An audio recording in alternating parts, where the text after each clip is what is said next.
Well, cervical cancer is indeed the fourth most common cancer among women globally and the second most common cancer in South African women.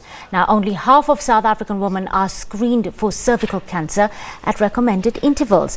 Annually, there are over 5,700 new cases reported in the country, with over 3,000 associated deaths. For a further look at gynaecological and sexual health issues, we have in studio with us Sister Sibongile Ramotshela.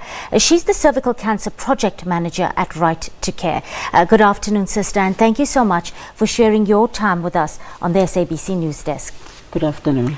Well, 5,700 new cases, Sister. This is indeed a worrying stat. Before we get into why the rate is so high at this juncture in our country, we want to understand what this cancer is actually about and some of the causes behind it.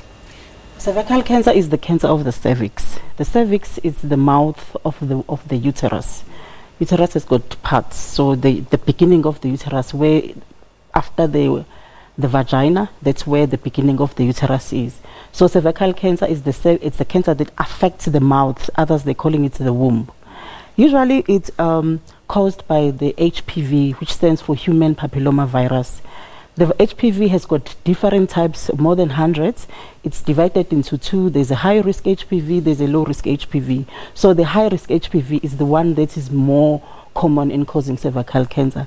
And this HPV, we usually get it through sexual intercourse. It's like any other virus. If your body is strong enough, your body can get rid of it. But if your immune system is not strong enough, it keeps on recurring and recurring. And usually women who are HIV infected, because of their immune system is very low, so they tend to be more at risk than women who are not HIV infected into progressing into cervical cancer. All right, on the note of the HPV vaccine, it was launched not too long ago in the country. It is very expensive, Sister, but do we have any idea how many South African women have received the vaccine? And we understand that girls under the age of 13 ideally should be vaccinated. The government launched the HPV vaccine program. They targeted at the school-going girls of age 9 and 12, those who are at grade 4 and 5. For adults, government doesn't have the program. The program that they looked at and they targeted for was for young kids. But if you can afford to buy the vaccine, as you say, it is expensive, but it's worthwhile. It's something that you can invest on. And another thing that most people don't know, you can also vaccinate your boys. It's just that the government only concentrated on girls because the epidemic is more on cervical cancer compared to penile cancer. But boys as well can be vaccinated. I want to hear what it is you do actually at the Cervical Cancer Project. Cervical Cancer Project at Right to Care, we were fortunate that we were funded by First for Women Insurance. We had 5 mobile vehicles where we go to the communities and sensitize, raise awareness, and then we screen women for free. We work hand in hand with the government of Department of Health. Our women, the tests are taken to the National Health Laboratory for free. They don't pay for that.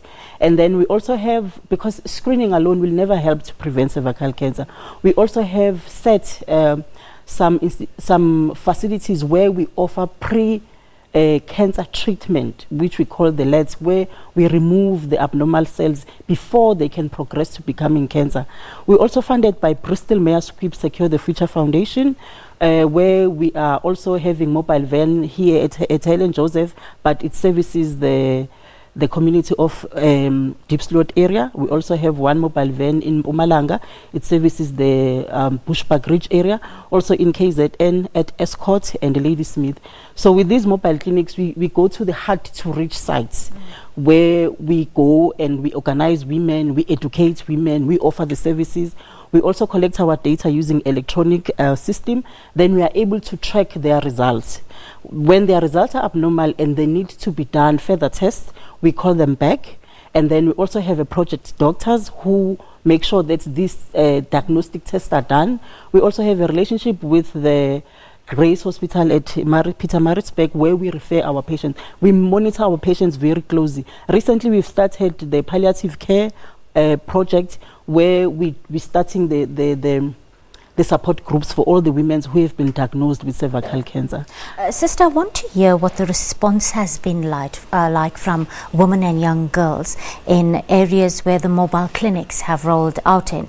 And because you work with these women every day, what is their overall perception, their knowledge levels and attitude of women undergoing screening or coming forward for help?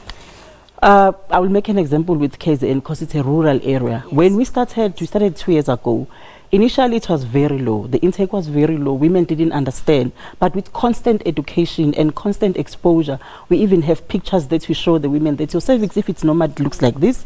But if you have something abnormal, it will end up looking like this. And the sad thing about cervical cancer, it's nickname is called silent killer because it doesn't. It takes about 20 years. It takes about 10 manifest. to 15 years before the progression can really happen. Yes. But then we still have so much time that you can screen these women.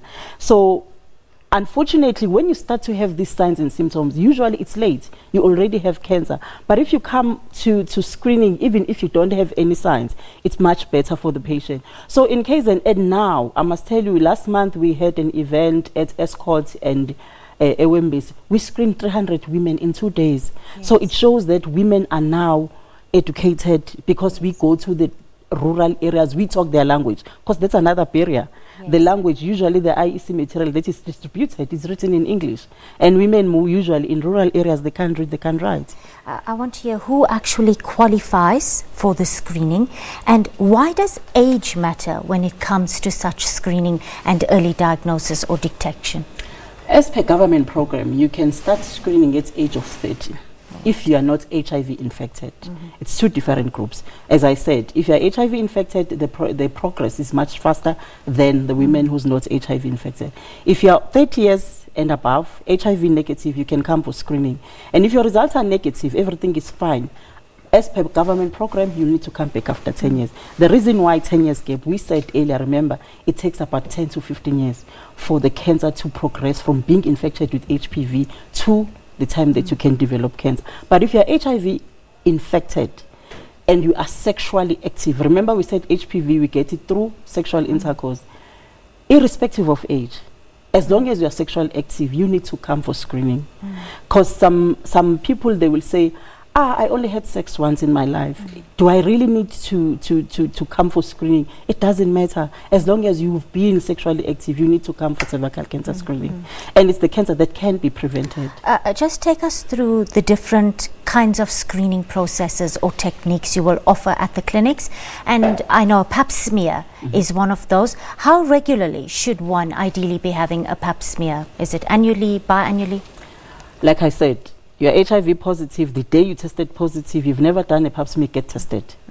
If everything is okay, everything is fine, you must come back after 3 years. And then if you're HIV not infected, if you're less than 30 as per government program, you don't need to be screened. But the day you turn positive, come for screening, don't wait. There are generally lower awareness levels in rural or hard to reach areas, like you mentioned before, Sister. Are we still seeing a great number of women still more likely to connect with or contact traditional healers, whether it comes to lumps on the breast they found or cervical cancer, etc.? And how do you as a health worker on the ground get around this type of challenge? Again, I'll make an example in KZN where we work. We work with the traditional healers and the traditional leaders very closely. When we have these campaigns, we go to the traditional leaders and report that on this day, we're planning to go in this place and this is in this place. They also assist us in making sure that they call the women, they call even the men, because we found it is important that you must also educate men. Because this is a battle that cannot be won because in most areas, women, they still depend on men. They ask permission from the men to say, can I go for this? They said, because it's sexual related areas. So we found that it is most important that we include the men as well. Also the traditional leaders, we also educate them. Once every 6 months where we sit with them, we give them the signs and symptoms, say, okay, if you have started this, it's still not working, kindly refer the patient for furthermore investigation at a clinic if you can't cure whatever the patient came with to yourself. Sister, for our listeners out there, women and young girls who might need your help and want to find you and your services, how do they reach you? We are based at Helen Joseph. Our pap smears are done Monday to Thursday. The mobile clinic is based at Gippsland area. As I said, KZN, Escort and Ladysmith, they will see a big truck written Right to Care. Yes. And then also in Mpumalanga, Bushbuck Ridge area. Also, they can go to our website, www.righttocare.org. Sister Sibongile Ramotshela, Cervical Cancer Project Manager at Right to Care. Thank you so much for sharing your invaluable insights with us right here on the SABC News Desk. Thank you.